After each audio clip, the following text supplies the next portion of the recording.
Buenas tardes a todos y gracias por su asistencia. Voy a tratar de sintetizar lo más posible este recorrido por la obra de Vicente Amestoy, que con el título de Coppelius en Euskadi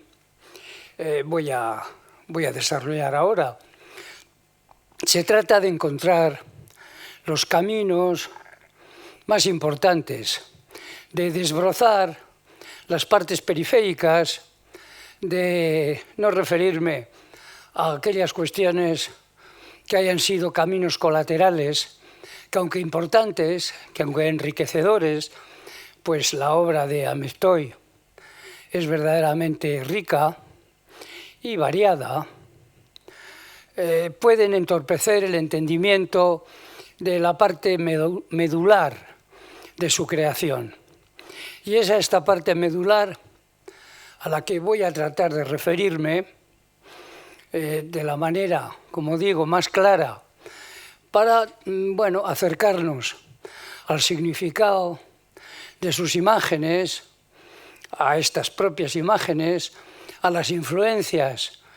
que él absorbió para crearlas, de la manera más, como digo, clara y más nítida y más fácil de comprender, para que nos abra el camino del entendimiento, que luego puede sofisticarse, que luego puede hacerse más complejo, de su obra. Hay algo evidente que por serlo no deja de ser significativo, sino al contrario, y que merece la pena señalar. En esta primera parte, que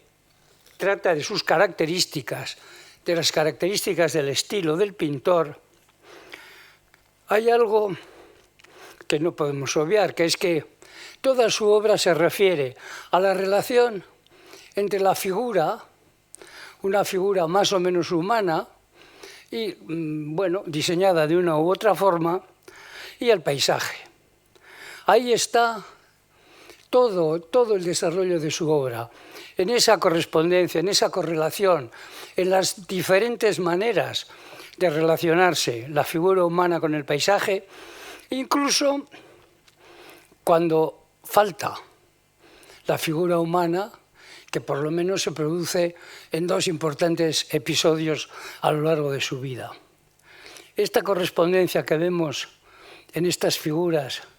una figura temprana del principio de su madurez, del 68-69, la figura humana relacionada íntimamente con el paisaje, esta posterior del 77-78, que sigue teniendo esa constante,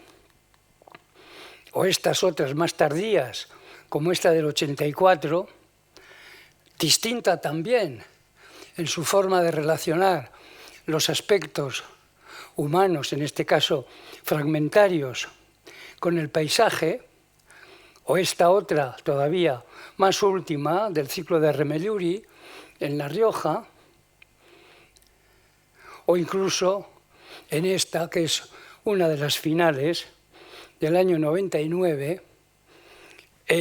pues podemos ver esa continuidad entre la relación figura-paisaje. Es cierto, como he dicho, que hay momentos en los que la figura humana desaparece, de una manera, podríamos decir que clamorosa, precisamente porque la costumbre que tenemos de sus cuadros es la existencia de esa figura y la correlación con el paisaje. Sin embargo, hay momentos en los que la figura desaparece, pero no desaparece la referencia humana, porque, por ejemplo, en esta serie de paisajes tergiversados que pinta a principios de los años 70, efectivamente hay elementos como esos rectángulos blancos implantados en el paisaje que lo modifican, que lo trastocan, son elementos inteligentes, son elementos que forman parte de la inteligencia y por lo tanto pueden atribuirse perfectamente a lo humano, a una inteligencia que reflexiona sobre el entorno, que reflexiona sobre la realidad, aunque haya una aparente ausencia de la figura humana. O este caso, por ejemplo, más tardío también, en el año 84, en el que recupera un paisajismo puro a lo largo de varias obras, no muchas, pero que en este caso se convierte en algo absolutamente expresivo, al haber desnudado de toda referencia civilizada un paisaje conocido como es el de San Sebastián, el de su ciudad natal. Entonces eso potencia precisamente de una manera clara, hace más retórica la ausencia humana al convertir un paisaje civilizado, ocupado, densamente ocupado, en una especie de recuperación del paraíso. Este paisaje es un paisaje simbólico. El paisaje, ya lo vieron autores como Maya Guiriano hace años, que no es un paisaje cualquiera. No cabe duda de que Amestoy tenía la capacidad de describir el paisaje real por sí mismo y que demuestra siempre un gran amor por ese paisaje de su entorno, por el paisaje guipuzcoano en el que él vivió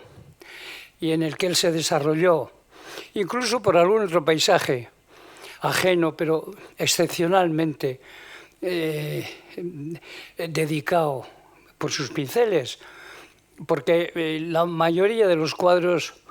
se refieren al paisaje guipuzcoano, se refieren al paisaje vasco. Pero además él supo penetrar de una manera profunda en ese paisaje y modificarlo de manera que no solo su apariencia natural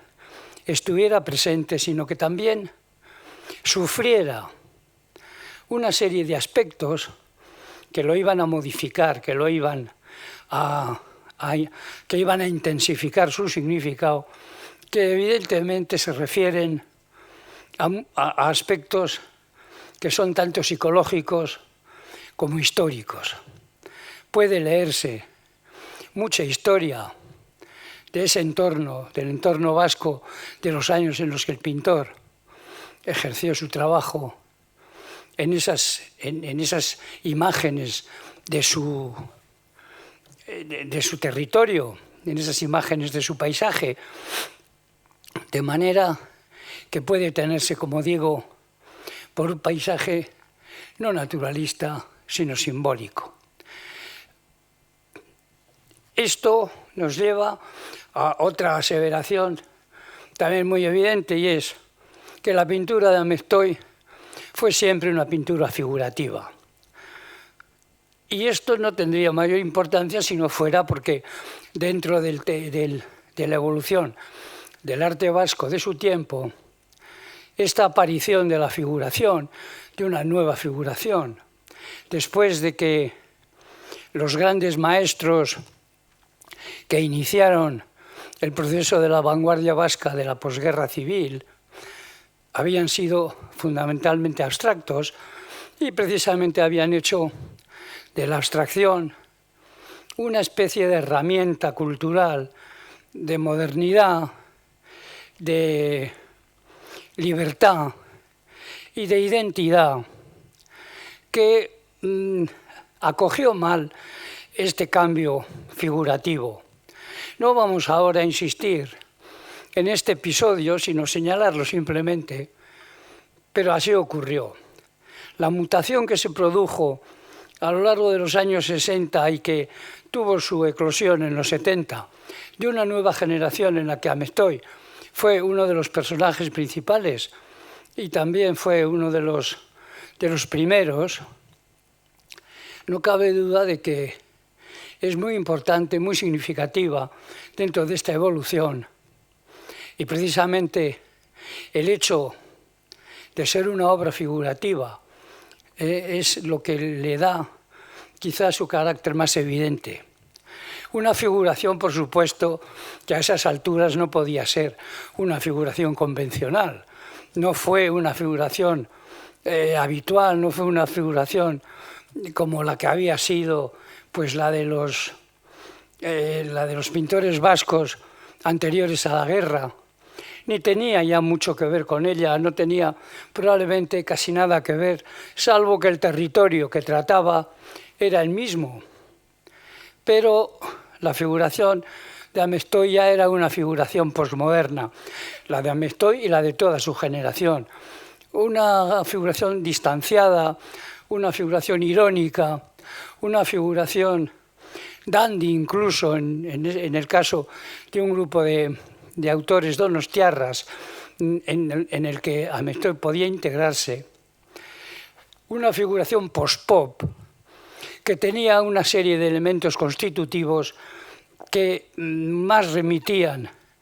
a las nuevas figuraciones que por el mundo entonces se hacían, muy derivadas, entre otros movimientos del surrealismo, por ejemplo, como he dicho, irónica, distanciada y también autorreferencial, que constituían algunos de los caracteres más importantes de la posmodernidad.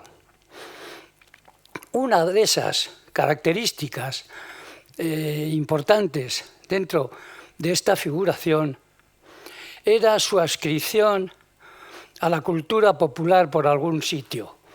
es decir, siempre tocando aspectos de la cultura popular que supo integrar como podía haber integrado, y de hecho integró aspectos de la cultura tradicional, de la cultura histórica, de la cultura culta, por entendernos. Aspectos de la cultura popular que ya en el pop, desde luego, era evidente que habían entrado a formar parte de un arte más reflexivo de lo que se pensaba que podía ser los artes populares, de un arte más culto, más de una mayor envergadura intelectual, que sin embargo utilizaba de una manera clara claves, motivos, elementos estéticos de ese mundo del arte popular. Me refiero, por ejemplo, al cine o al cómic, de manera que la figuración de Vicente Amestoy fue una figuración en la que hubo mucho de secuencial, mucho de narrativo, una figuración secuencial y narrativa, como se puede ver en este ejemplo que pongo de esta aparición en un almiar, en una meta de un gran falo que sale de la tierra y que se desarrolla a lo largo de 3 viñetas que pueden ser perfectamente de un cómic o pueden ser perfectamente de un storyboard cinematográfico, pero en cualquier caso con un elemento narrativo evidente. O este otro que también ilustra sobre el mismo particular, como en 2 cuadros pues representa una secuencia, representa una narración, cómo emerge de la tierra ese elemento fálico después de haber aparecido en forma de pequeña colina, ¿no? de pequeño embolsamiento de la tierra. O es evidente que cuenta una historia a lo largo de las imágenes que ahora vamos a ver. Estas salchichas falo que aparecen de no se sabe dónde, de un lugar del universo, de más allá del horizonte y que llueven sobre el paisaje, que al caer en el paisaje fructifican y se van convirtiendo en unos extraños seres, unos seres anómalos que invaden el paisaje, que se convierten en este Adán y Eva vegetales, ¿no? En los que claramente se ve cómo estos personajes están procediendo precisamente de esos elementos fálicos salchicha que están integrados en el paisaje, porque todavía se les ve. Cómo eso se convierte en una especie de familia. Esta secuencia de imágenes que estamos viendo ahora es evidente que tiene mucho de cinematográfico, mucho de cómic, es decir, que es una pintura narrativa la que estamos viendo. Una pintura en la que también influye la ilustración de libros. La ilustración de libros siempre hace referencia a un momento dentro de una secuencia de momentos, es decir, es una historia que se está contando en la que de repente el artista ilustrador representa un instante que no es como en la pintura tradicional, como en la pintura clásica,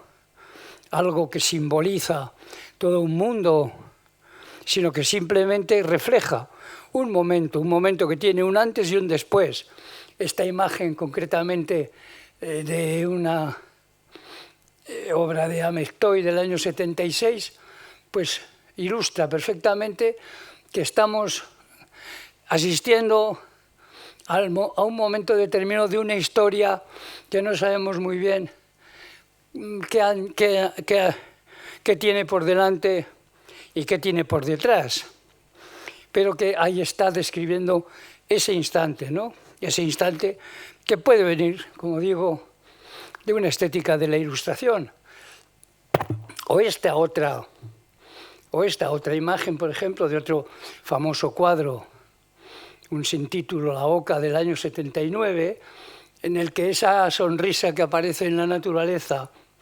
tiene una procedencia de ilustraciones muy conocidas, en este caso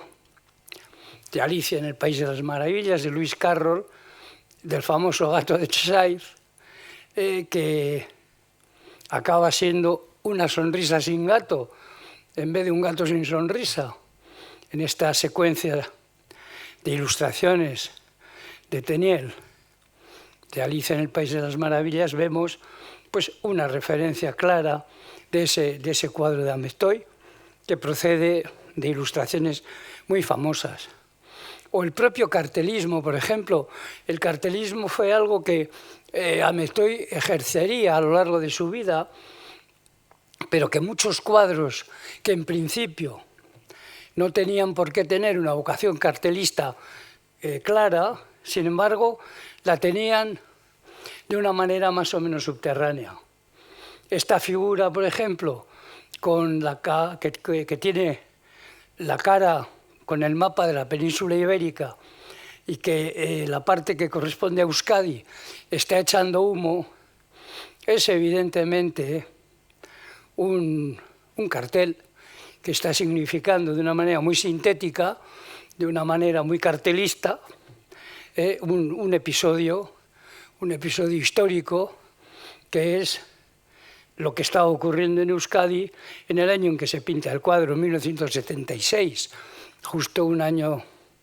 después del año siguiente a la muerte del dictador, donde los acontecimientos políticos eran sumamente graves, ¿no? Sumamente violentos. Pero hay otros cuadros en los que la evidencia cartelista también yo creo que se deja notar claramente, como este, por ejemplo, estas pospoliñas, que son dos imágenes de Arias Navarro y que son reivindicativas pues, de la presencia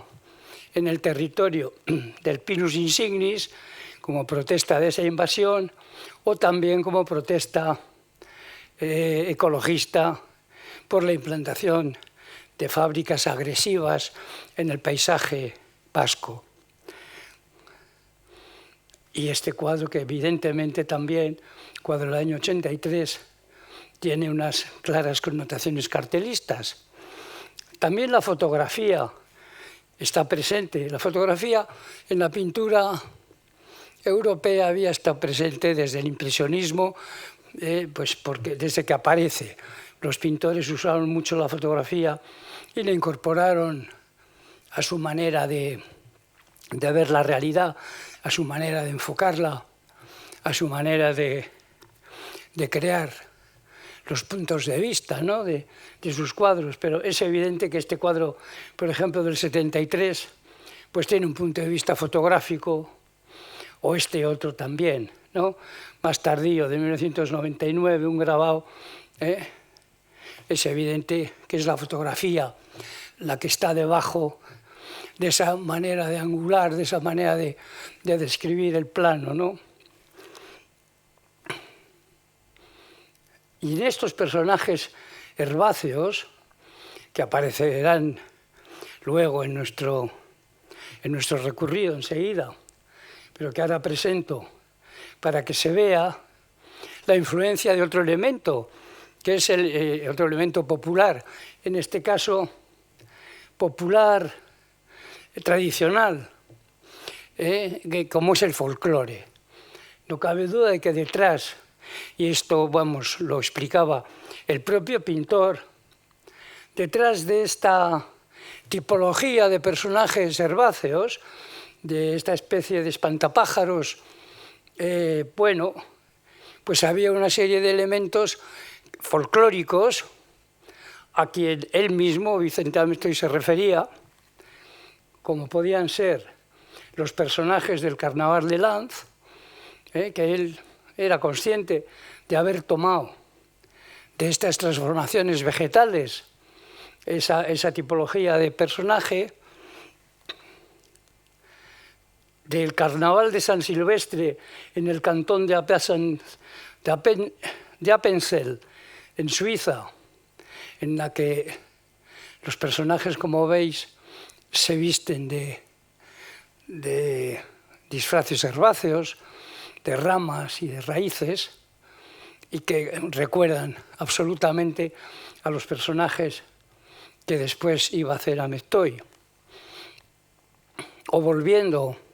a una influencia cinematográfica, en este caso de imagen, no narrativa, sino de la propia imagen, el famoso espantapájaros vivo, humano, de El Mago de Oz, pues también puede ser otra referencia clara de influencia en esa descripción que hace de esos personajes Vicente. Hemos hablado de una influencia de elementos populares, de la cultura popular. Ahora vamos a completar estas influencias que aparecen en la pintura de Amestoy y que, bueno, poco a poco van configurando su carácter y van configurando su evolución y su historia a través de unas influencias pictóricas que podían llamarse también influencias más cultas o influencias más clásicas en algún caso. Amestoy parte de dos artistas, al menos inicialmente de dos artistas muy significativos que él conoce temprano. A uno le conoce porque estudia en Madrid el año 64 en la Academia de Bellas Artes de San Fernando, en un momento en el que ese artista está triunfando, y precisamente está triunfando con una figuración también en contra de una abstracción generalizada que era lo que se consideraba moderno entonces, y al que le estaba costando, a pesar de su enorme talento, le estaba costando asentar esa pintura en aquel contexto. Me refiero a Antonio López. Este cuadro de Amestoy, con esas frutas volando y con esa cabeza apareciendo misteriosamente en el cielo de ese paisaje del año 68-69, o este otro en el que también aparecen frutas, probablemente membrillos, para más identificación, con esa sombra, con ese busto que aparece también emergiendo misteriosamente del paisaje, no cabe duda de que recuerdan a uno de los ciclos más conocidos de Antonio López, que se produce, pues, por ejemplo, en esta lámpara del año 59, con platos volando, con apariciones, lo que significa una especie de transparencia de distintas realidades que se interponen, una transparencia que también hemos visto en los cuadros de Amestoy, una transparencia que permite interponerse distintas realidades y crear esta especie de realismo mágico, un realismo mágico que trascenderá a la pintura de Amestoy y que procede, sin duda, de Antonio López. Esta aparición de ese busto también encima de la alacena, con elementos volando como esa lámpara, ¿no? Esa palmatoria que está a la altura de la cabeza, a la derecha. Es evidente el origen de algunas de las imágenes que pocos años después, si estos son de los años primeros 60 y últimos 50, en los últimos 60 Amestoy está incorporando este tipo de elementos en su pintura. O esta otra influencia, que es la de estos perfiles transparentes que ya hemos visto, pero que aquí son más evidentes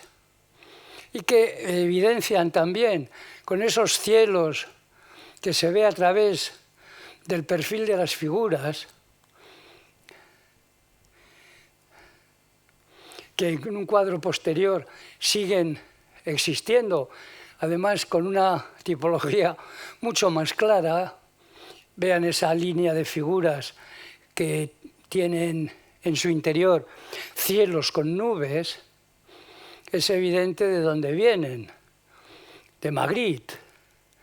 Es Magritte la otra gran influencia, en la que esta transparencia, que en Antonio López también se produce,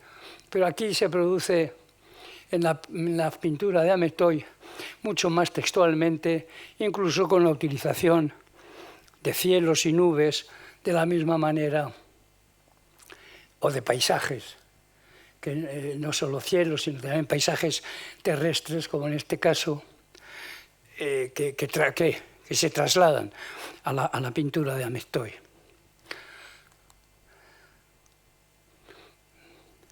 Hay otras influencias más clásicas. Por ejemplo, una de las grandes influencias que hay en Amestoy procede del universo cultural británico, a través de la pintura y a través de otros elementos. Los prerrafaelitas y otros autores victorianos están muy presentes en la pintura de Amestoy, hasta el punto de que Molina Foix llegó a decir que en la pintura española pocas veces se produce un interés por el paisaje como el que se había producido siempre en la pintura inglesa, hasta Vicente Amestoy, y que esa era una de las señales de identidad de la pintura de Amestoy y de su vinculación a la cultura inglesa. Este cuadro, por ejemplo, es uno de los más significativos en cuanto a la descripción menuda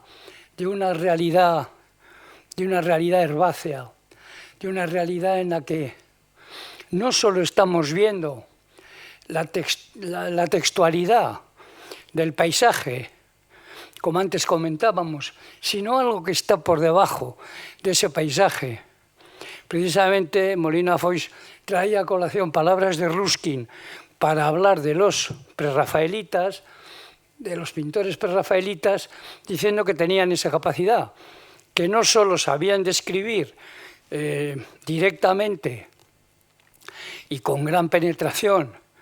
la evidencia del paisaje, sino que penetraban en sus misterios, penetraban en lo que ese paisaje podía tener detrás. Es evidente que en estas forestas descritas por Millais, por ejemplo, en este cuadro maravilloso y famosísimo de Ofelia, o este de William Holman Hunt, ¿no? Este paisaje, hay un interés por las descripciones naturales que casi podía considerarse morboso, porque penetra en un significado de las apariencias vegetales hasta extremos inusitados, y que en algún cuadro de Amestoy, como el que acabamos de ver, de su autorretrato, desde luego es algo manifiesto. Pero otra de las grandes influencias victorianas y británicas de Amestoy es Richard Dad. Richard Dad y ese mundo del sotobosque lleno de geniecillos y lleno de personajes que se esconden ahí entre la hierba, entre las flores. Richard Dad fue un personaje que misterioso, pintó poco, vivió muchos años de su vida encerrado en un manicomio, asesinó a su padre, un personaje muy significativo de un extraño comportamiento creador que fascinó siempre a mucha gente, pero entre otros a Vicente Amestoy, que adoraba sus cuadros y sobre todo este famosísimo cuadro de Fairy Feller Masterstroke, que es un cuadro famosísimo y extraordinariamente bello y sobre todo extraordinariamente perturbador y misterioso. Entonces aquí tenemos, como vemos, una serie de influencias británicas muy importantes en cuanto a la descripción minuciosa, obsesiva, y como decía, casi morbosa del paisaje y de los misterios que esconde, de una manera numénica, de manera que hace aflorar en ese paisaje elementos, pues eso, los númenes, los personajes escondidos, los personajes que están dando vida a un paisaje y que manifiestan un cierto aspecto siniestro al que luego me referiré más despacio. Como consecuencia o como antecedente precisamente de los prerrafaelitas está el interés de Amestoy por el Quattrocento. El Quattrocento italiano está muy presente en la pintura de Amestoy, a veces de una manera evidente y textual, como es esta, ¿no? En la que el interés por el dibujo es manifiesto en toda su pintura, ¿no? El interés por el dibujo que en los cuatrocentistas no hace mucha falta que insistamos en ese aspecto. Pero los perfiles, por ejemplo, el uso de perfiles estrictos, a veces como juego, como en este caso, pero que demuestran un interés palpable por ese mundo cuatrocentista. Este retrato de Ramón Zuriarrain, o este mismo cartel posterior, un cartel que Vicente Amestoy hizo contra el tren de alta velocidad ya en el año 98, ese perfil que es el de sí mismo, recuerdan a los estrictos perfiles de Piero della Francesca o de Pollaiuolo, por ejemplo.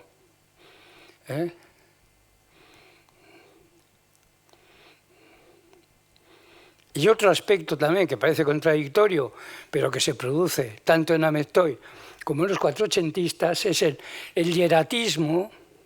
y la frontalidad. Porque si gustaban de los perfiles, también los cuatrocentistas gustaban de la frontalidad de sus personajes, sobre todo de sus personajes religiosos, y de ahí el elemento bueno, pues hierático, ¿no? El elemento religioso que se traspasaba en sus cuadros a las posturas rígidas de sus personajes, y que Nameztoy también en muchos episodios a lo largo de toda su carrera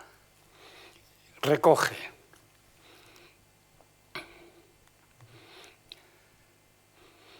Hasta casi el final, hasta estas obras de 1994 de Remelluri, ese aspecto hierático y frontal de los personajes, que es muy habitual en la obra de Nameztoy, y que sin duda procede, bueno, pues de estos altares. Podemos poner muchos ejemplos. Traigo este de Perugino, que es muy evidente, en el que la frontalidad, la simetría y el hieratismo pues forman parte de la descripción religiosa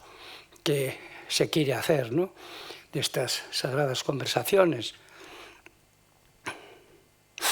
Hemos visto, pues, las influencias, varias influencias cultas, vamos a decir, que acompañan a las influencias populares, de origen popular,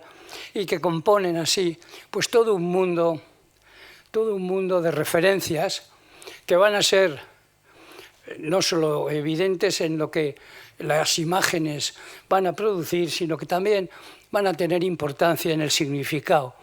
que la obra de Nameztoy va a tener. Vamos a hacer ahora un recorrido cronológico para centrarnos en cuál fue la evolución de esta pintura. Hemos visto fragmentos, hemos visto retazos, pero ahora vamos a verla en su conjunto. Primero, no sé, en realidad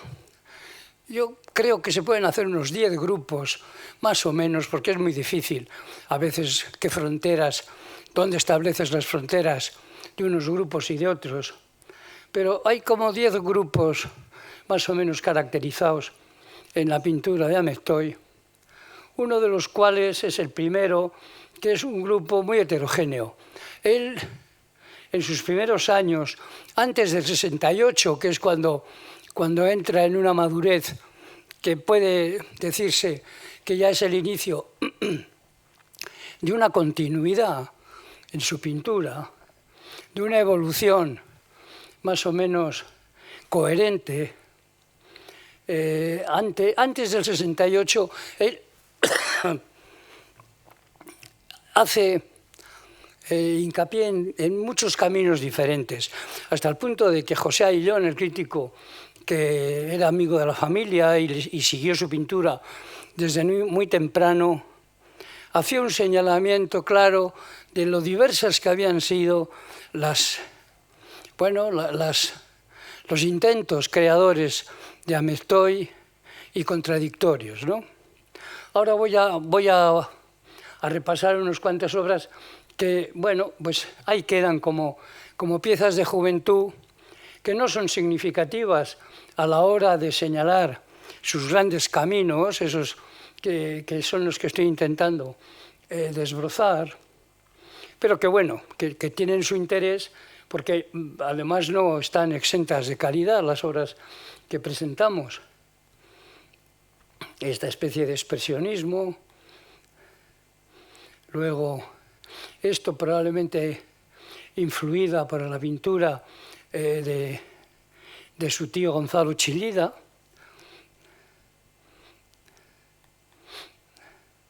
estas otras en las que aparece, bueno, pues un interés por la abstracción, por signos y por planos de color pues muy expresionistas, muy del expresionismo abstracto, aunque en estos casos integrados por figuras, hasta finalmente, bueno, pues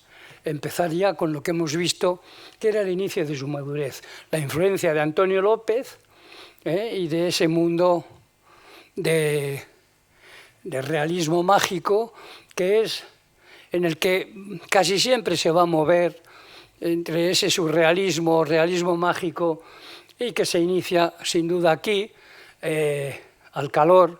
de la pintura de Antonio López y de la de Magritte. Estas formas de sombras transparentes, de elementos voladores, que van a confluir en unas obras muy depuradas, en las que esa sombra, ese perfil que hemos visto ya integrado en el paisaje, se va a convertir en algo muy singular y muy enigmático, que es el espejo. Esos perfiles, llega un momento en que Amestoy los elabora sobre espejo, de manera que esas interferencias entre el interior de la figura y el paisaje, que habíamos visto muy explícitas en estas otras obras y en otras varias, se convierte en la incorporación de la realidad del espejo, de la realidad de la imagen en el espejo, con lo cual se integra un elemento enigmático más y misterioso y perturbador en su pintura.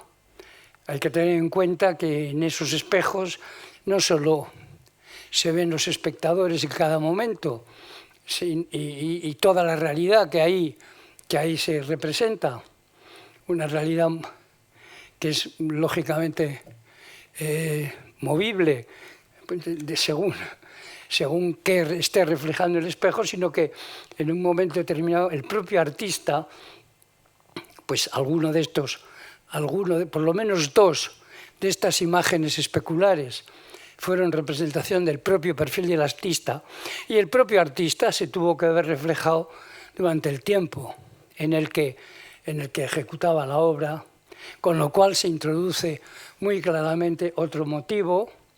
no solo el de la sombra, no solo el de la imagen en el espejo, sino el motivo del doble, que es uno de los motivos principales de todo este inicio de la pintura de Amestoy, que procede precisamente de esos dos focos, de los perfiles de la sombra y de la imagen en el espejo. Luego lo veremos. La figura desaparece a principios de los años 70, como hemos visto ya en algunos de los precedentes que hemos conocido, y se convierte en esta presencia de elementos geométricos que parece que lo que quieren es, bueno, desde luego tergiversar la realidad del espacio, de la realidad del espacio y del paisaje, o ponerle coto precisamente al caos que representa la naturaleza, a los atractivos sensoriales, ponerle una especie de coto o de medida, ¿no? Es lo que puede querer significar estos elementos, que en realidad también, por otra parte, como pantallas cinematográficas, sustituyen al espejo y son elementos en los que se pueden proyectar realidades variadas. Aquí tenemos, son muchos los ejemplos que se podrían poner, pero he traído pues algunos significativos, como el paisaje se vuelve en sí mismo, haciendo una especie de imagen especular, cabeza abajo, pero unida por una de esas franjas que parece soportar con su racionalidad el caos de la aparición de dos paisajes contrapuestos.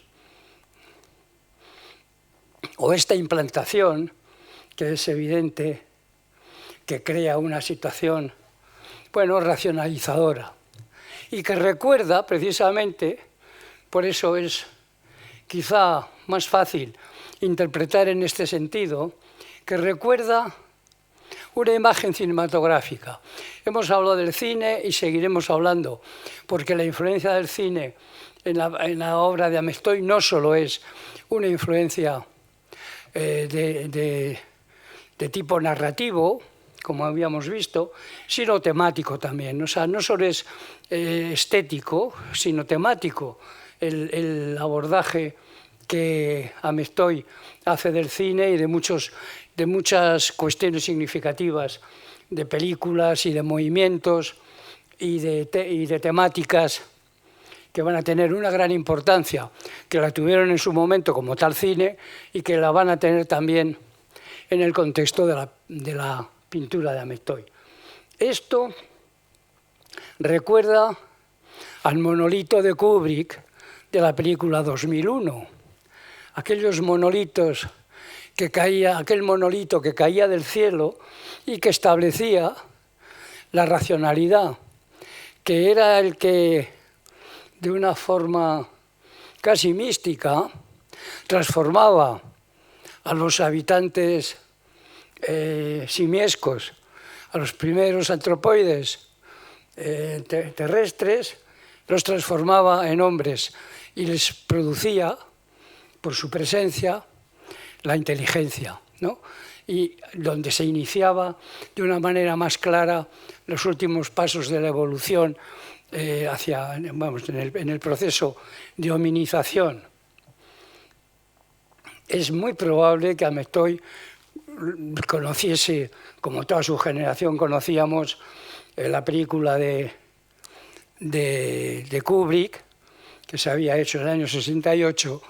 y que era pues una película que había fascinado a esa generación. Yo, desde luego, recuerdo, como impresión personal, haber visto este cuadro en la Galería Lúzaro de Bilbao en su momento y haberme recordado inmediatamente, en cuanto lo vi, a la película de Kubrick, que la teníamos muy presente. Luego, es muy posible, en ese contexto de influencias cinematográficas, que en la pintura de Amestoy se pueden seguir fácilmente y que algunas más veremos a continuación, esta imagen proceda de ahí y por lo tanto pueda tener un significado semejante al que tenía en la película. Otras maneras de comportarse estos paisajes duplicados, con elementos que los unen, con realidades flotantes, como ocurre en este, va a dar paso a otro mundo. Un mundo en el que no es el paisaje el que por sí mismo y en su integridad, vamos a decir, en su totalidad, el que está sufriendo estas agresiones y estas tergiversaciones, sino que son elementos implantados en el paisaje los que empiezan a crear monstruos, a crear formas amenazantes y formas que son enigmáticas, pero que tienen un carácter verdaderamente acechante y tergiversador absolutamente. Tenemos aquí los primeros indicios de unos elementos que crecen de la tierra, misteriosos, con aspecto fálico, desde luego, lo cual no deja de ser una ironía que aparezcan estos elementos tan claramente sexualizados en un paisaje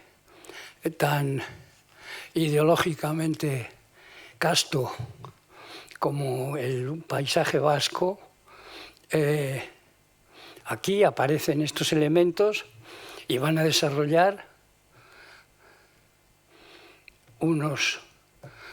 personajes, porque estamos aquí también, empezamos a estar en la frontera entre lo que no tiene vida y lo que sí parece tenerla, ¿no? Que es lo que va a definir lo siniestro, precisamente, que veremos enseguida, porque estos elementos agresivos que nacen de la Tierra y se desarrollan de una manera particularmente amenazante, pues parecen verdaderamente tener vida y tener capacidad de desarrollo, tener capacidad de reproducción y de ser capaces de invadir el territorio, ese territorio simbólico en el que ya hemos visto varios episodios en los que se produce una agresión a la identidad. Estos elementos invasores, bueno, pues adquieren distintas formas, se sitúan en distintos lugares, como este, por ejemplo, que está acechando ahí en las palomeras de Chalar, y da lugar a otro episodio que es continuación, por una parte, pues porque la temática es parecida, pero se produce de otra manera. De repente aparecen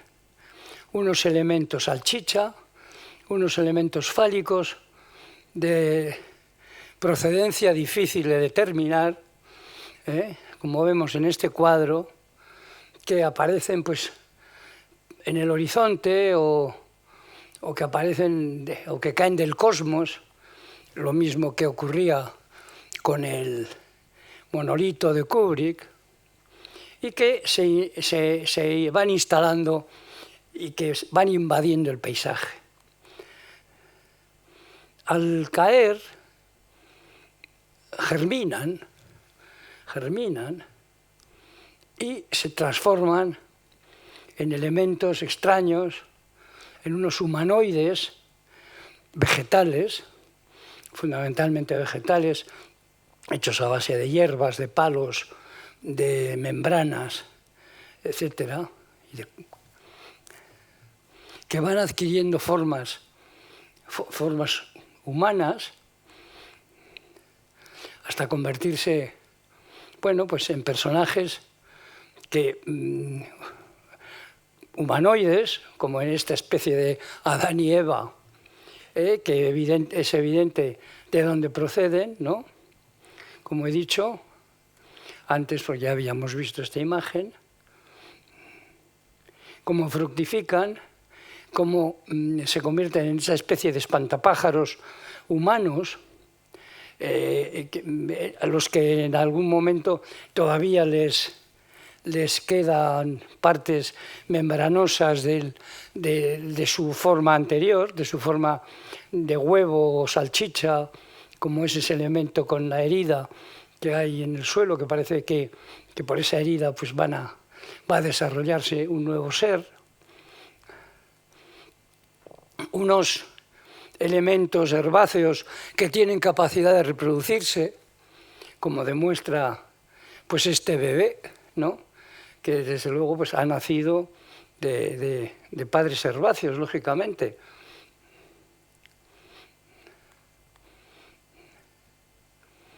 Que a veces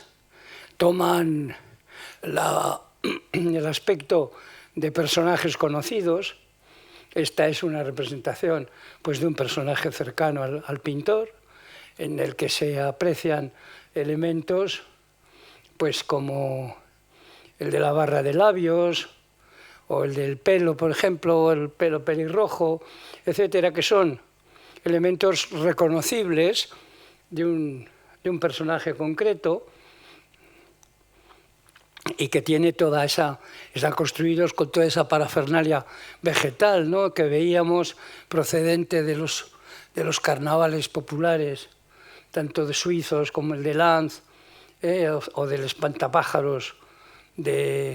humano del Mago de Oz. Pero que en cualquier caso son unos muñecos herbáceos con vida, viven, actúan como si fueran humanos, gesticulan como si fueran humanos, incluso fuman como si fueran humanos. Este mundo se hace cada vez más complejo y llega un momento en el que se representan acciones a través de ellos que tienen que ver con las realidades históricas. Esto, por ejemplo, pues es una imagen política de una redada policial representada, los personajes representados en estos humanoides en estos humanoides herbáceos, ¿no? Es decir, van ocurriendo cosas como, por ejemplo, esta imagen enigmática, este tríptico, que es una de las obras maestras del pintor, en el que van apareciendo cuestiones muy, muy difíciles de seguir de una manera concreta, pues porque son muy autorreferenciales. Esa fecha del 22, pues sí, tiene un significado, pero un significado que hay que explicar para que se sepa por qué. Esas alpargatas que están ahí debajo del césped, y esos personajes que se acumulan con diferentes tipologías que se acumulan en el murete. O sea, hay muchos detalles que son difíciles de precisar por ese carácter autorreferencial, muy posmoderno, por otra parte, que tiene esta pintura. O, por ejemplo, esta otra figura también llena de aspectos fálicos,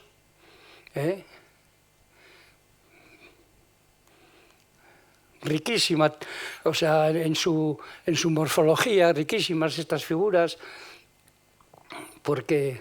verdaderamente estas que estamos proyectando ahora pueden considerarse como las obras maestras absolutas de toda la historia de la pintura de Vicente Amestoy, y son unos cuadros de un poder evocador, de una minuciosidad, de una riqueza de imagen verdaderamente sorprendente. O este autorretrato, en el que aquí vemos, entre otras cosas, un significativo desfase de proporciones. El personaje es un personaje, aparte de que es un cabezudo, que vamos, tiene que ver con San Fermín, porque este cuadro fue pintado después de unos Sanfermines, están los cuernos del toro, está el pañuelo festivo, está el carácter de cabezudo del personaje, la falsedad del cabezudo que esconde una realidad detrás, con esa sonrisa que luego volverá a aparecer en un cuadro que ya hemos visto, pero que reiteraremos, pero toda una realidad en torno que es como la de Richard Dad, misteriosa, que no sabes lo que puede ocultar, con equívocos, con lugares desconocidos y sobre todo con desproporciones como la de ese pequeño caserío que se ve al nivel de la cabeza, ¿no?, que indica que el paisaje bueno, pues no se corresponde con el personaje y que es testimonio de una situación incómoda, ¿no?, en el mundo. El personaje retratado está situado incómodamente en el mundo y a través de, pues eso, de la falta de proporción entre su entorno y él mismo, que también puede tener sus anclajes en otros elementos, no estrictamente pictóricos, sino literarios del mundo cultural británico, como pueden ser Gulliver. Yo creo que Gulliver está presente también. Gulliver que tuvo dos experiencias contradictorias, una en el país de Lilliput y otra en el país de los gigantes, en el que desde luego lo que demostraba era su inadaptación a cualquiera de las realidades que le tocara vivir. Y Alicia en el País de las Maravillas, que también crecía. En este caso no era el entorno el que cambiaba de tamaño. En el caso de Alicia era ella misma la que crecía y decrecía, pero consiguiendo el mismo resultado, que era la inadaptación al mundo, ¿no? Aquí se produce una transición. En este cuadro, que puede ser el final de este maravilloso ciclo de obras maestras, el personaje, hemos visto que ya aquí se apunta esa sonrisa en el cuello del cabezudo. Y hemos visto también que podía venir de Alicia, del gato de Cheshire, esta imagen de la sonrisa sin gato. Pero en cualquier caso tiene otra significación, y es que empieza a aparecer lo fragmentario, empieza a sustituirse los elementos unitarios, aunque sean misteriosos, y los muñecos que hemos visto hasta ahora, se empiezan a construir realidades fragmentadas. Esos muñecos, esos seres humanos o humanoides empiezan a disgregarse y empiezan a aparecer los fragmentos, y esto tiene mucha importancia en el significado que va a tener esta pintura, y se inicia aquí. Y es como si toda la naturaleza, en vez de estar poseída por unos habitantes extraños, por unos habitantes que la han invadido, toda la naturaleza estuviese ya invadida y fuese toda la que, de una manera, bueno, pues numénica, alcanzase a tener una vida propia fantasmal y amenazante, ¿no? Y estuviese toda esa realidad invadida por esos fragmentos. Aquí vemos, por ejemplo, las manos, la cabeza, los ojos, esa otra cabeza o esa otra cabellera, los ojos que están incrustados en las hojas laterales arriba,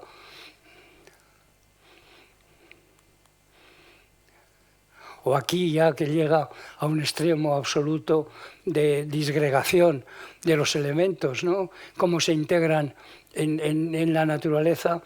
manos, ojos y otros fragmentos, y la invaden. O aquí también es otro ejemplo en el que en estos años se va produciendo este mundo de los trozos, de los fragmentos. Este llega ya a su apoteosis porque, además de los fragmentos,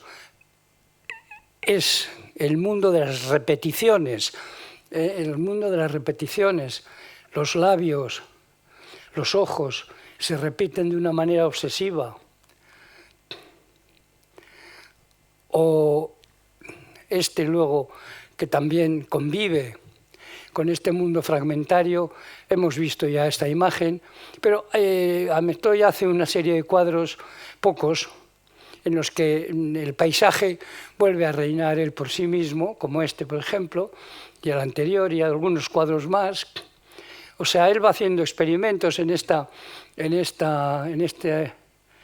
momento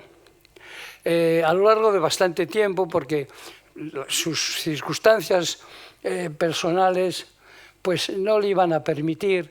realmente desarrollar una obra con la coherencia que había desarrollado hasta entonces. No cabe duda de que las imágenes que produjo, sobre todo aquellas que tenían que ver con el mundo anterior, nos permiten seguir una evolución y trazar una especie de camino significativo, y trazar una especie de camino significativo y con intenciones evidentes, ¿no? de de recorrer imágenes, de recorrer motivos, de recorrer aspectos de la realidad y sobre todo aspectos psíquicos, pues de mucho calado, muy profundos. Pero bueno, hemos visto también cómo se va por otros caminos, como esos paisajes. Todo esto va a concluir en un episodio aislado que reconstruye de alguna manera un sistema de creación más o menos estable, que va a ser la última obra importante que empieza en el año 1994 y se desarrolla hasta el año 2001, que es el año en que muere el artista, que va a ser la creación de un santoral para la iglesia de Remelluri, con una serie de santos. Remelluri, como saben ustedes, es un enclave de La Rioja, en la Bastida, de La Rioja Alavesa, que da nombre también a unas bodegas situadas en ese lugar, y en la ermita que tiene ese territorio, bueno, pues los dueños de las bodegas le encargaron a Mestoil hacer un santoral para decorar la ermita. Entonces él se dedicó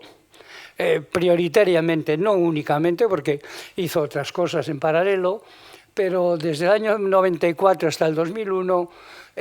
bueno, él realiza esta obra que es su última obra importante y que, aunque, bueno, pues tiene un carácter un poco ajeno al discurso que había ido elaborando hasta entonces, no cabe duda de que tiene suficientes elementos de conexión, e incluso iconográficos. Por supuesto,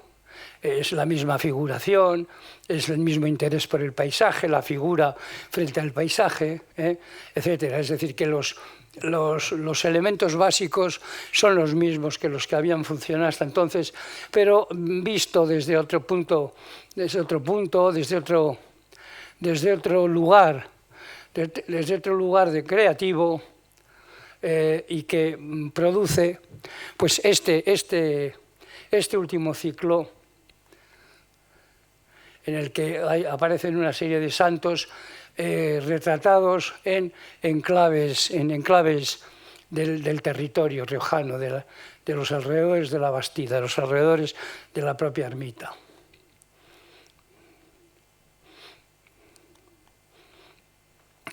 En medio de todos esos santos que van a producirse, está también la descripción de un paraíso en el que se retrata el momento en el que Eva está dando no una manzana, sino una manita, en este caso, a Adán, y que empezará a contar el tiempo, empezará pues el castigo, etcétera, ¿no? Un cuadro muy importante en estos momentos de la evolución de Vicente Amestoy, en el que él, en cuanto a la temática me refiero sobre todo, en el que él ponía probablemente mucho de autobiográfico al tratar el problema, el señalamiento que hace de la crueldad que implica esta pérdida del paraíso, ¿no? De la crueldad extrema que implica la pérdida del paraíso, que es muy probable que él la viera como una parte de su propia biografía. Eso no quiere decir que en estas últimas obras no apareciesen también vestigios de esa, siguieran apareciendo, incluso tardíamente, como esta del año 96, vestigios de lo que había sido el mundo vegetal, el mundo vegetal, que incluso aquí pues aparece esa horca con una especie de pañuelo, como si fuese un último esqueleto de aquellos elementos, o ese ojo incrustado en la bola, de aquellos elementos humanoides, ¿no?, que habían invadido la Tierra. Y nos queda aquí, en este recorrido cronológico, hablar de de un episodio estético diferente al de la propia pintura. En realidad, la pintura de Amestoy, la obra suya, está ceñida a los dibujos, las acuarelas, los guaches y los óleos. Eso es el núcleo más importante. Y además, las cajas, estas cajas. Él hizo también, a partir del año 75, hizo una serie de cajas de enorme interés, unas cajas, bueno, pues que tenían sin duda un origen en los objetos encontrados del surrealismo y un ambiente claramente surrealista en el que incorporó pues una serie de objetos, tanto objetos vegetales, objetos naturales. Por ejemplo, aquí pues hay una pelvis a la que le ha añadido unos ojos de taxidermia, tarjetas postales, fotos antiguas, elementos pop, o sea, una integración de muchos elementos en los que prevalece, eso sí, sin duda, el elemento vegetal, como pasaba en los cuadros, y que crean un mundo paralelo pues lleno de interés. Pájaros disecados, en este caso, con mucho poder también expresivo, ¿no? Con un gran poder expresivo y tergiversador, amenazante y misterioso.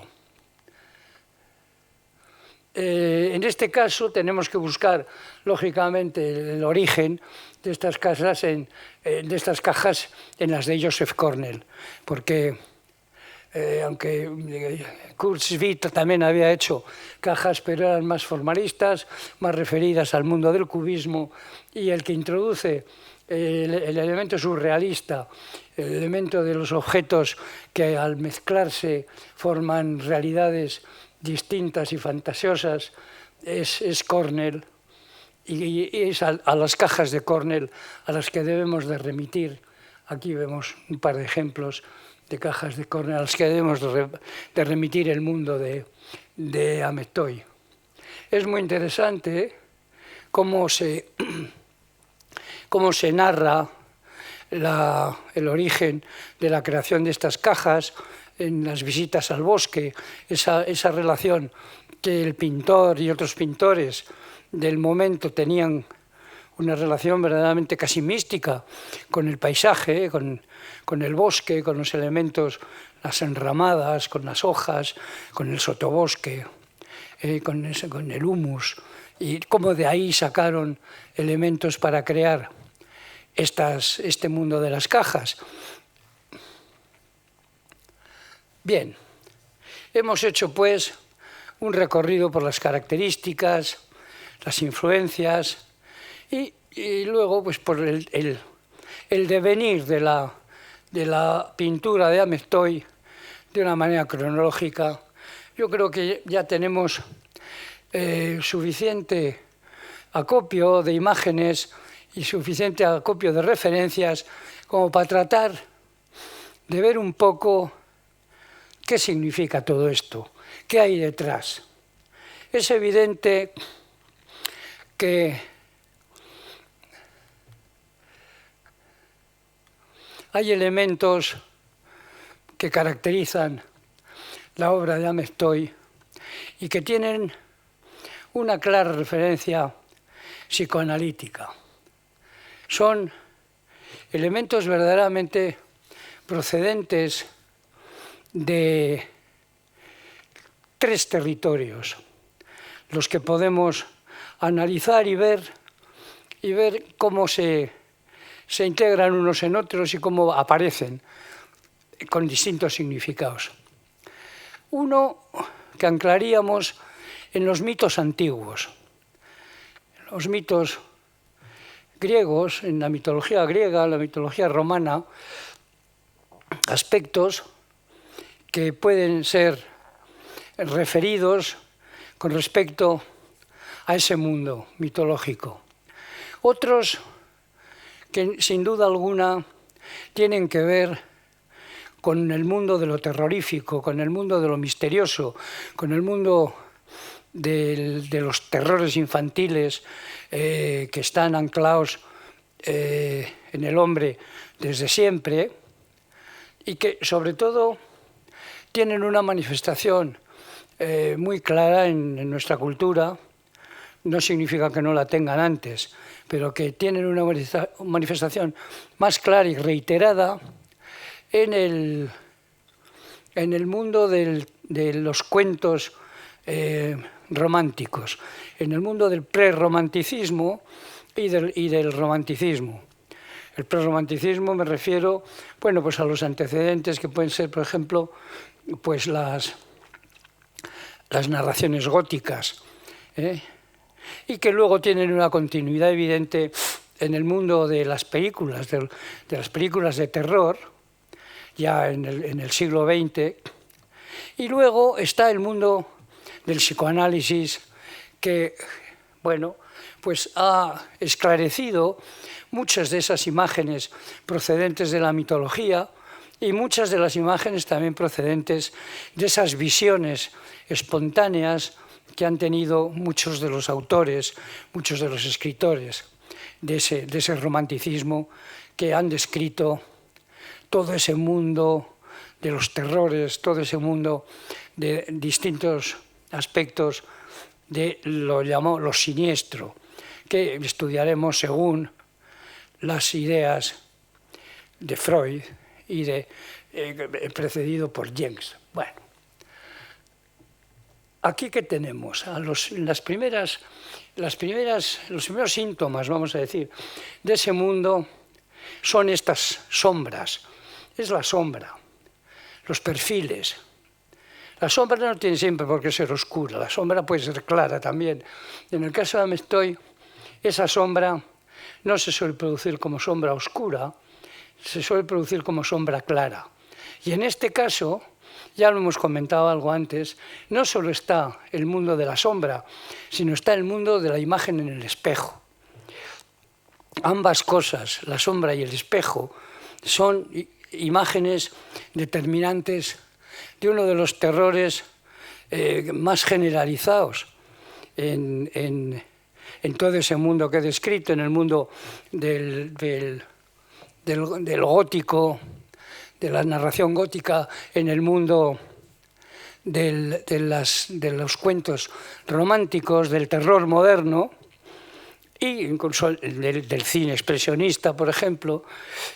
y que ha sido sumamente, que ha interesado sumamente al psicoanálisis, pues porque debajo de ese personaje, vamos a decir, del doble, pues hay terrores como el terror terrores paternos normalmente, y terrores también de la identidad, ¿no? Los terrores de la labilidad del yo, esos dobles que en muchas películas, por ejemplo, hemos acostumbrado a ver cómo ejecutaban acciones que el personaje principal, el personaje, vamos a decir, bueno, era incapaz de ejecutar y que, sin embargo, el doble se separaba de ese personaje y ejecutaba cosas terroríficas. Bueno, hay una historia que es la más conocida, es la que sintetiza un poco este asunto, que es la de El Dr. Jekyll y Mr. Hyde de Stevenson, pero que no es la única y que no es el único planteamiento, ¿no?, que hay con respecto a esa duplicidad. He dicho imágenes paternas. Precisamente este es un cuadro bellísimo de Amestoy del año 71, en el que se produce, representa a su padre convertido en medio sombra. El otro personaje, el que está frontal, es su abuela, pero el que tiene aquí mayor importancia, yo creo, por ese carácter de figura paterna que tiene todo este mundo de la sombra y de la duplicidad, es interesante, y vamos a volver a esta imagen. Lo vemos como sombra, pero también lo vemos como representación pictórica, porque una de las cosas que se va a producir en Amestoy es también una posible reflexión sobre el origen de la pintura. No solo la sombra es un elemento persecutor del yo, es un elemento que significa la parte más oscura del yo, como Jung expresaba, ¿no? o partes que persiguen, figuras paternas que persiguen al individuo, sino que también está en el origen de los mitos sobre la historia de la pintura. Plinio el Viejo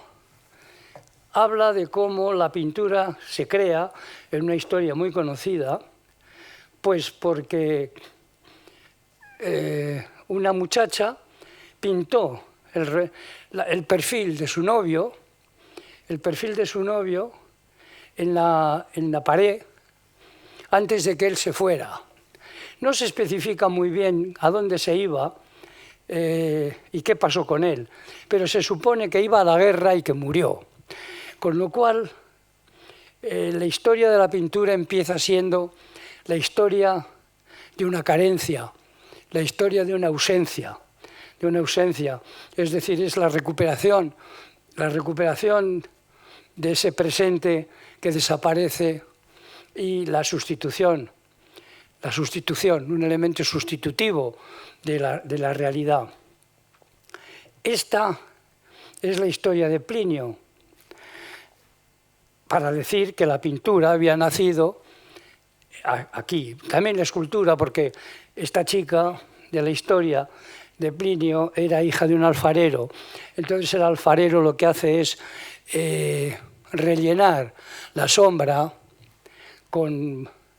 una sustancia plástica, con barro, y crea también, al mismo tiempo, crea la escultura. En el Renacimiento, sin embargo, Alberti habla de que es el espejo el que crea la pintura. Es la imagen en el espejo lo que está en el origen de la pintura y, por lo tanto, bueno, pues hace aparecer a Narciso como el elemento creador de esta imagen, ¿no? Vemos que, intencionada o no intencionadamente, por lo menos en Amestoy, se va a producir a través de estas dos imágenes una reflexión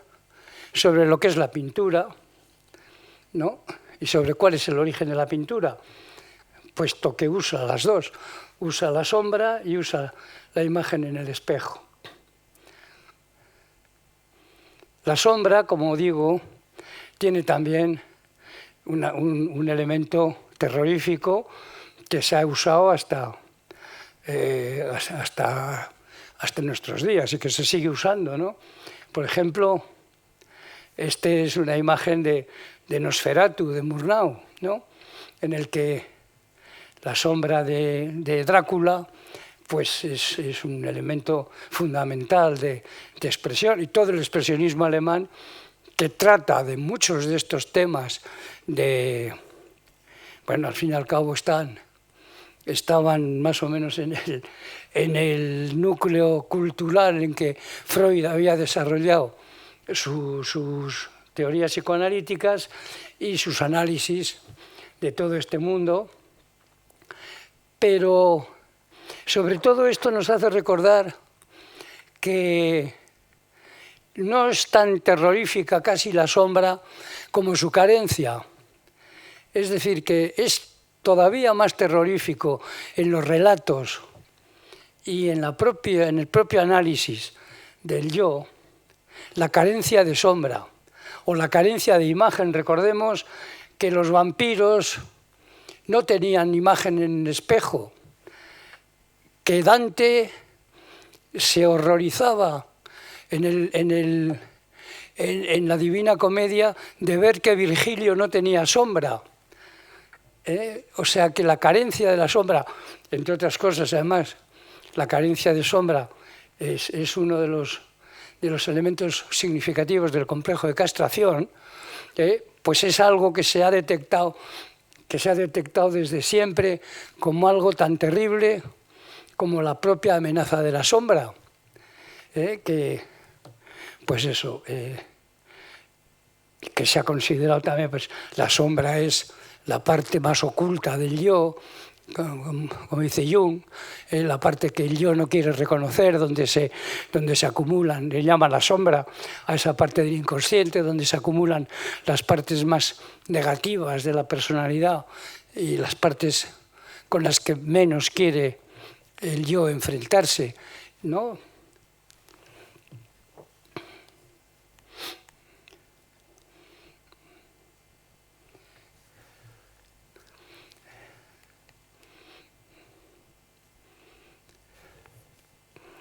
Aquí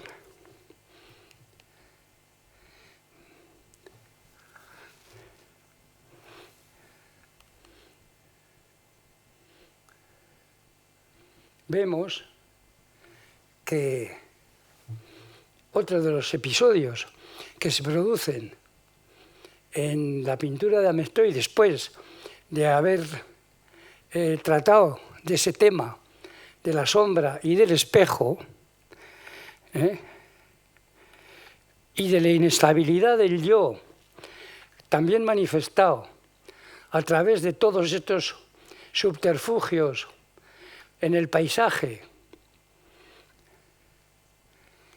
haciendo que se tergiverse, como digo, toda la realidad y que haya pues un obsesivo intento de aplicar una racionalidad o una, vamos a llamar, diurnidad, ¿no? al conflicto que se está produciendo en lo real. Y ese intento de que haya una racionalización de los miedos que puede producir el paisaje por sí mismo, su sentimentalidad, su atracción, su imprecisión, sus brumas, ¿no? Sus brumas, sus misterios. Al llegar a esta aparición de los elementos invasores, aquí tenemos otra imagen de cómo se invade a través de esa lluvia de elementos irracionales, de salchichas que fructifican y se convierten en realidades como estas, ¿no? O sea, en realidades que invaden.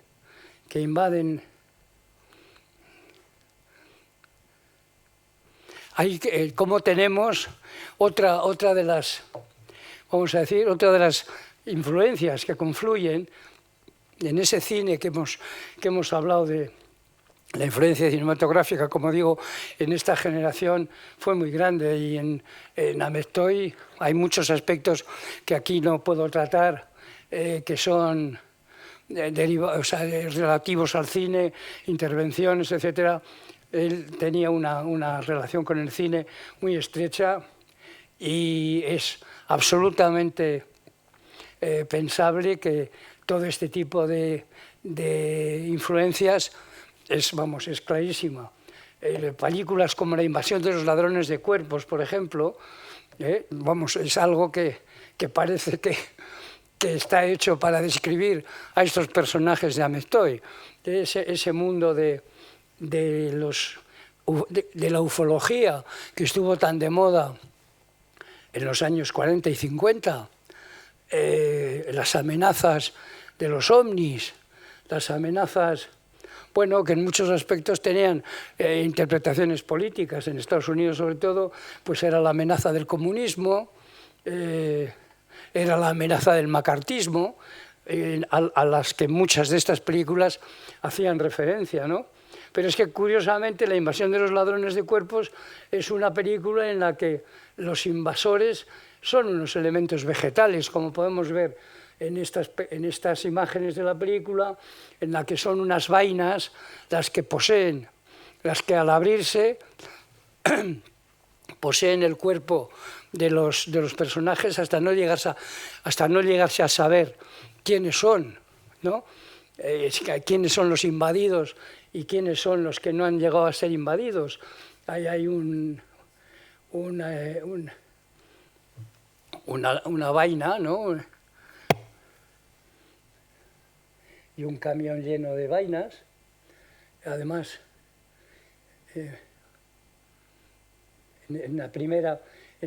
imagen se ve, bueno, pues también un herbolario, ¿no? Donde empieza la amenaza. Son elementos que estaban en el ambiente y que influyeron y que siguen influyendo. O sea, te quiero decir que el cine terrorífico, los relatos de terror, es algo que está en el ambiente y que sigue todavía utilizándose, ¿no?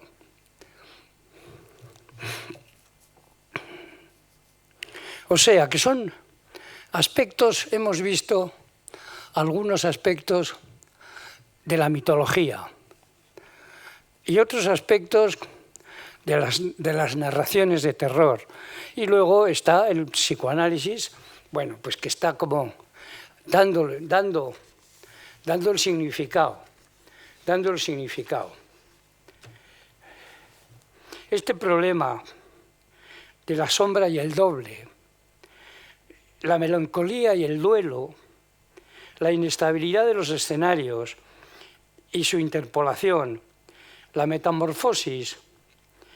por lo siniestro y la omnipotencia del pensamiento, según la formulación freudiana,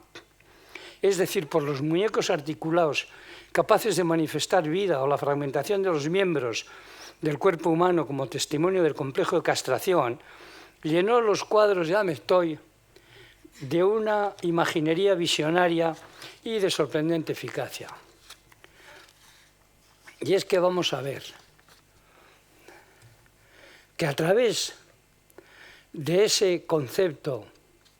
del duelo y de la melancolía, por ejemplo, tenemos una de las claves importantes para entender esta pintura. La patología melancólica, a diferencia del duelo, hace recaer la pérdida no en el objeto amado, sino en el propio sujeto, de manera que casi como una divisa, Freud pudo decir, la sombra del objeto cayó sobre el yo, para añadir que la pérdida del objeto hubo de mudarse en una pérdida del yo. Este repliegue del yo hará evidente una situación regresiva, latente, propia del narcisismo originario, íntimamente relacionado con el concepto de omnipotencia de pensamiento. Vamos a quedarnos un momento con este concepto.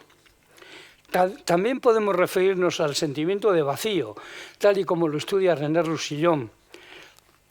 que es un psicoanalista moderno. El vacío interior, dice, podía quizás ser contemplado como un espacio hueco y en espera, un espacio potencial para recibir algo.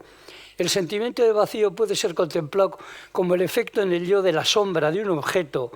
que no responde, que permanece silencioso. El autor lo pone en relación con la idea de Camus de que el absurdo nace de la confrontación entre el deseo de dicha y de razón del hombre y el silencio irracional del mundo. Hemos visto, porque ya hemos hablado, que estos conceptos aparecen una y otra vez en cualquier abordaje que se quiera hacer de la pintura de Vicente Amestoy. O sea que es muy evidente que todas estas obsesiones, estas indeterminaciones y estos miedos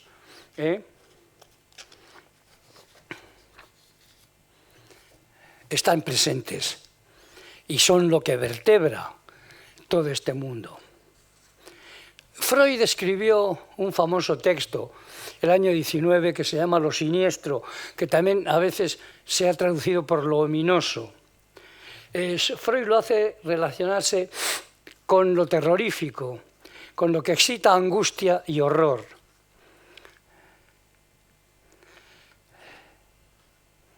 Pero dice que en el vivenciar, porque él habla de que no es lo mismo lo terrorífico, lo ominoso en el arte que en la vida. Pero dice que en la vida, es decir, en las vivencias, lo ominoso se produce cuando unos complejos infantiles reprimidos son reanimados por una impresión o cuando parecen ser refirmadas unas convicciones primitivas superadas. Aquí vamos a encontrarnos con las dos cosas de las que estamos hablando. En el primer caso se refiere sobre todo al complejo de castración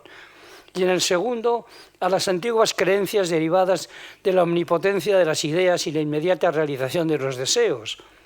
La magia, el animismo, el retorno de los muertos.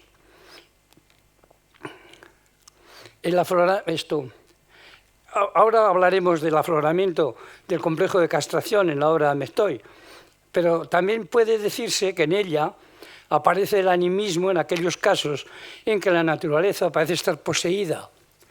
por una conciencia inteligente o investida de un poder mágico capaz de dar vida a lo inanimado, a las metas que crecen, como decíamos, y que son personajes, parece, ¿no?, en el límite entre lo muerto y lo vivo, los espantapájaros, pudiéndose aportar pues elementos que participan de lo siniestro desde el lado del regreso de las convicciones primitivas superadas. Freud se basaba en Jens para hablar del concepto de lo siniestro, y Jens ya había dicho que el ejemplo más evidente de lo siniestro es la duda sobre si en verdad es animado un ser en apariencia vivo y a la inversa, si no puede tener alma cierta cosa inerte. Y pone como ejemplos las figuras de cera, las muñecas sabias y los autómatas, a los que cabría añadir, por seguir la secuencia de elementos que estábamos viendo, los vampiros, los zombies y los invasores de cuerpos. Esta charla la he titulado Coppelius en Euskadi. ¿Por qué? Precisamente al hablar de lo siniestro, de lo ominoso, al estudiar, tanto Jens como Freud se refieren a E.T.A. Hoffmann y sus narraciones como el ejemplo máximo de quien supo ver todo este mundo, ¿no? Todo este mundo de los muñecos terroríficos, porque eran muertos y tenían vida, o hacían parecer como que tenían vida, y al mismo tiempo el horror por la fragmentación, el horror por los fragmentos, tanto los ojos como las manos, como las cabezas, la fragmentación y la reiteración de los fragmentos. Precisamente esto son las dos cosas sobre las que nos acaba de señalar Freud. La reiteración de los fragmentos y la fragmentación hace referencia al complejo de castración. La creación de lo muerto y con apariencia de vivo que podemos ver en todos los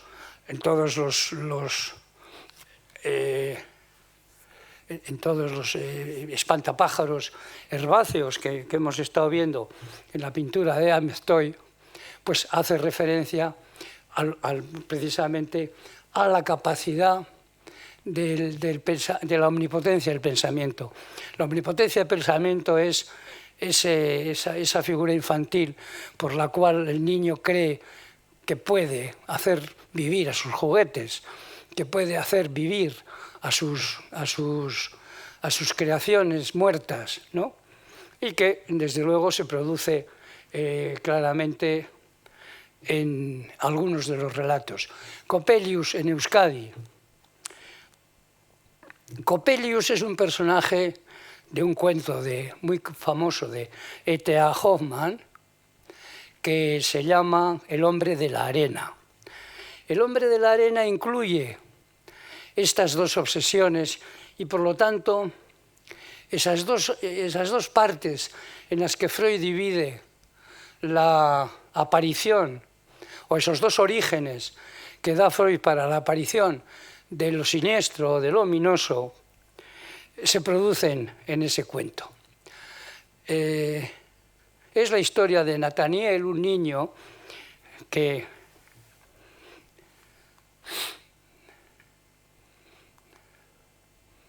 Aquí vemos los fragmentos, las cabezas. Vamos a verlo porque nos va a servir. Aquí también esta imagen no hemos visto, pero aquí están los fragmentos y además la multiplicación de los fragmentos. Porque el complejo de castración no solo implica la existencia de fragmentos, sino que la reiteración de los fragmentos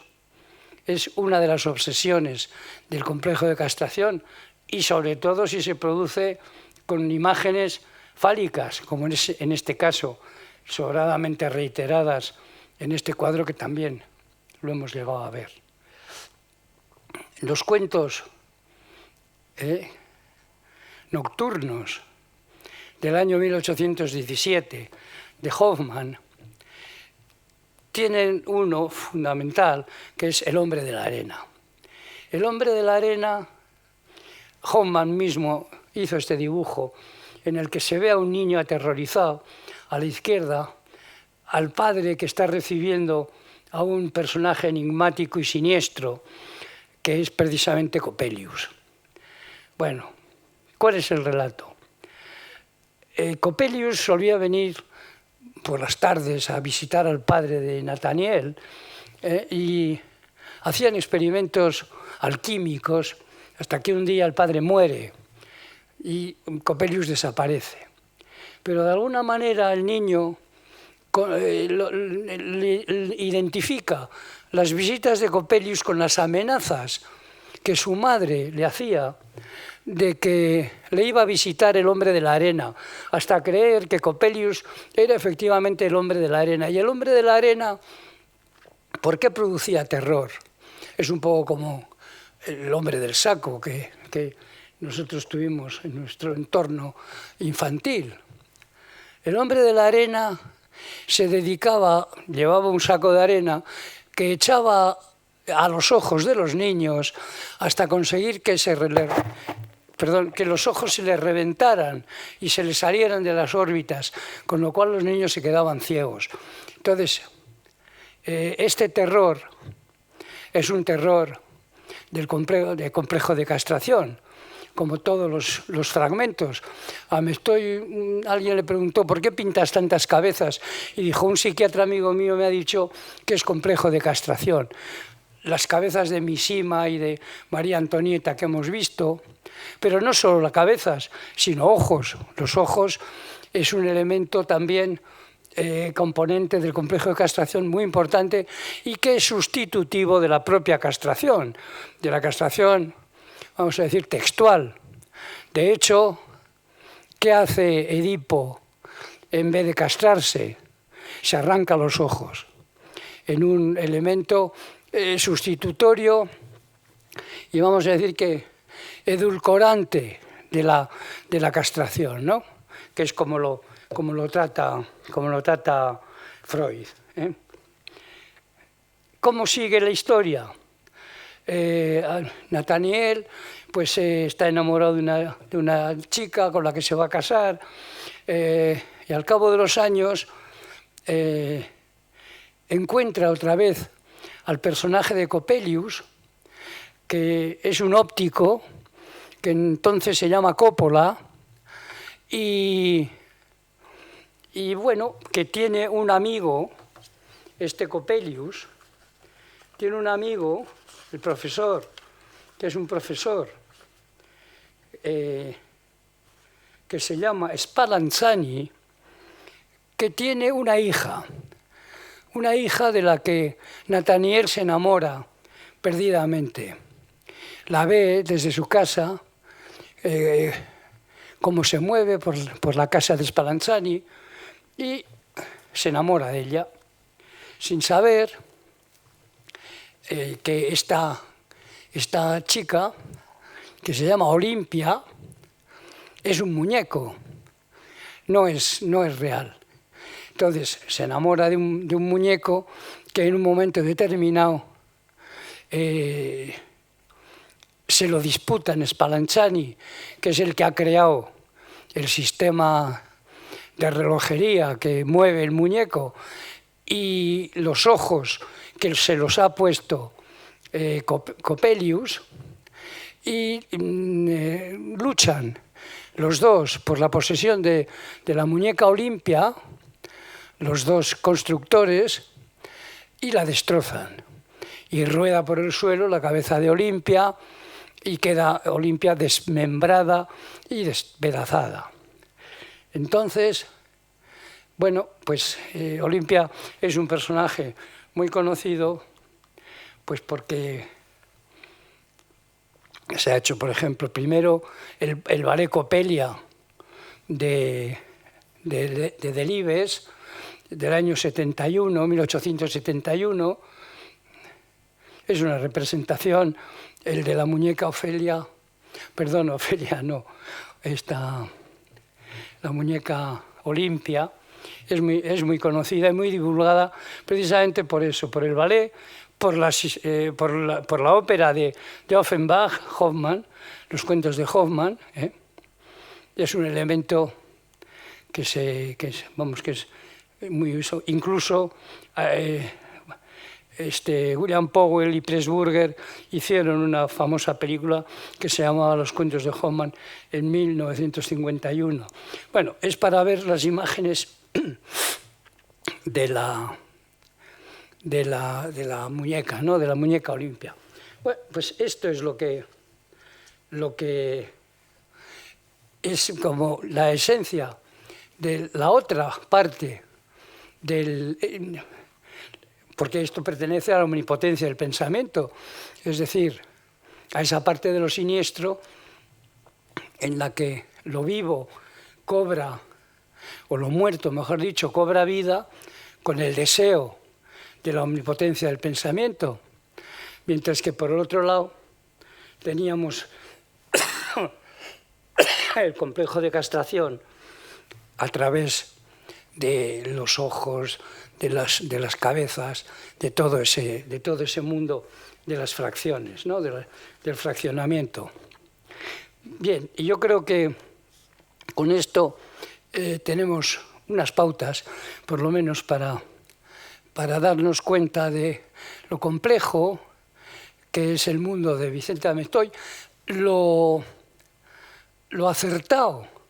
de sus imágenes, la lucidez con que él ha expresado todo este mundo de terrores que están tanto, como he dicho, en la mitología griega y romana, como en los cuentos de terror, tanto en los del siglo XVIII y XIX, porque el mundo gótico empieza al siglo XVIII y luego Hoffmann, por ejemplo, había escrito una de sus novelas fundamentales, Los elixires del demonio, del diablo, que además Freud también analiza con respecto al doble, a la presencia de la figura del doble reiterada en muchos lugares de la narración. Había escrito basándose en El monje de Luis, es decir, una de las novelas fundamentales inglesas del mundo gótico, como veis. Y luego, bueno, pues eso, la indagación psicoanalítica que ha racionalizado muchos de estos cuentos, muchas de estas historias, muchos de estos mitos, los ha explicado y los ha imbricado, bueno, pues en el mundo de los terrores más profundos del hombre, de los miedos y de las manifestaciones artísticas o no artísticas que vienen de lugares muy profundos, de lugares muy siniestros, muy oscuros de la vida del hombre. Y desde luego Vicente Amestoy supo captar de una manera extraordinaria toda esta iconografía que hacía referencia. Él podía conocer aspectos, ¿no?, psicoanalíticos, mitológicos, sin duda, y que podía ser un lector de narraciones de terror, lo mismo que era un adicto cinéfilo, pero sin duda su gran talento fue el haber organizado una evolución pictórica, una evolución de imágenes que verdaderamente es ejemplar en cuanto a la manifestación de todo este mundo terrorífico, ¿no? De todo este mundo de zozobra, que al final a lo que aboca es al miedo a la pérdida del yo, a la pérdida de la identidad, ¿no? Muy bien, pues muchas gracias por su atención y buenas tardes.